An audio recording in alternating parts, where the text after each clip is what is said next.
Today, I want to go through an industry survey for you. Most people invest based on good news intoxication.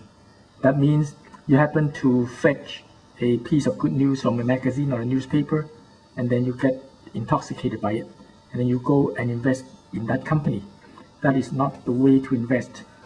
The way to invest is that you need to go through an elimination process. That means since there are so many public companies out there, thousands of them, you have to be able to eliminate most of them and come back with a very short list of those that you want to invest.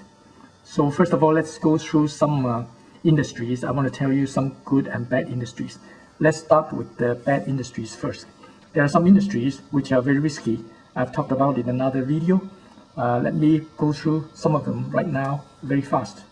US airline industry try to avoid because of fluctuating violent fluctuation of oil prices, competition, very cutthroat competition, high capital cost and maintenance costs, and of course terrorism. This can have a major impact on the airlines.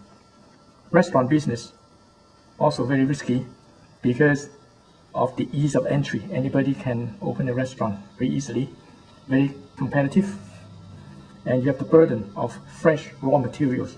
You have to keep your materials fresh, otherwise you have no people coming in.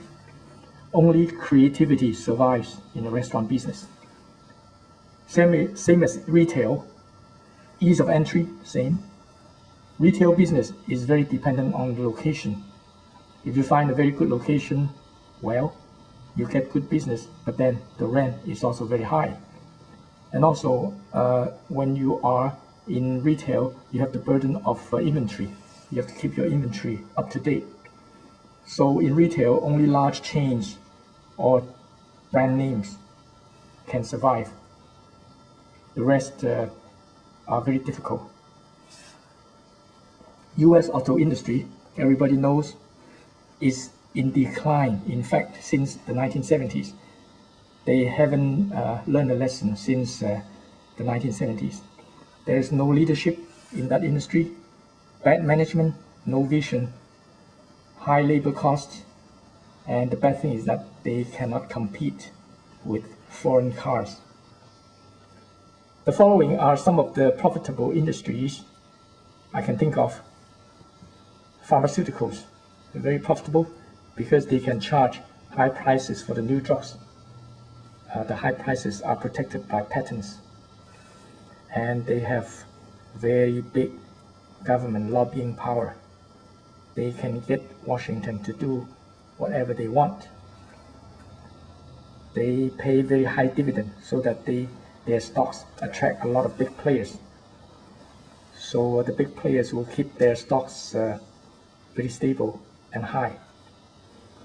Second industry that is good, very profitable, insurance. When you are in the insurance business, you get payment every month. You pay first, and maybe, very important, maybe they'll take care of you later when you get into an accident or when you incur some damage. And the profit for the insurance companies, they are cost plus. That means they are not demand based. They based on what kind of cost they have, and then they add a percentage to it. Brands, anything that has a brand can make good money, because if you're a brand, you have a lot of pricing power, and any product can be branded as long as the company knows how to do it. It requires a lot of skill and a lot of years to cultivate.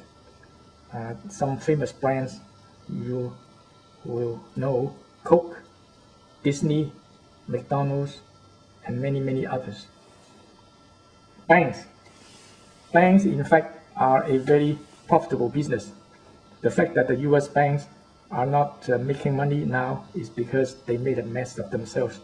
They implode, not because of external conditions, it's because of their bad management. Banks are very profitable because they don't have to put up their own money. We are addicted to oil, the same as cigarettes. So when you cater to addiction, you have a good business. The oil business will be very profitable in the future because there is high prices due to shortage and higher worldwide demands. Now we come to another kind of industry called the basic industries. These are industries that deal with raw materials, minerals, and papers. These industries are very stable due to huge worldwide markets. However, the prices for basic materials fluctuates very violently, so their profits can be influenced by the price fluctuations, although their demand is stable. Technology industries. In fact, this is our future industry. I like to point out all the main points about the technology industries. They have a constant revolution. That is, they are constantly changing, and they have the new companies replacing the old. Companies rise and fall depending on how they manage the technological change. If you cannot manage it well, you fall. High-tech companies don't have any pricing power because the pricing depends on the new technology. If you have new technology, chances are the high price that you charge cannot stay very long. It continues to come down when the technology improves because it makes the old products obsolete. So in that case, it's very hard to predict the future of technology companies due to a lot of fast changes out there. But we have to understand some important trends, and these trends will stay for the future. Miniaturization, decentralization, productivity upgrade, data sharing, and the green movement. And let me give you some more examples about the important trends. Miniaturization, that means that everything that the technology industries make will be getting smaller and smaller due to the invention of chips and the advancement of chips, integrated circuits, biotechnology, nanotechnology. So these industries will be getting smaller and smaller in size as far as the products are concerned. Decentralization,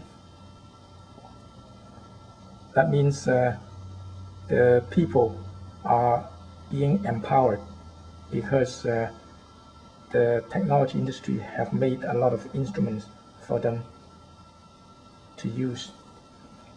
The most common one is the personal computers, cell phones, and all the digital gadgets out there, personal assistants, calculators, etc.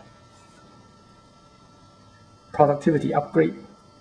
When you have miniaturization and decentralization, you need to make them work better and better and faster. So you need all kinds of software to upgrade the productivity of this hardware. So all kinds of software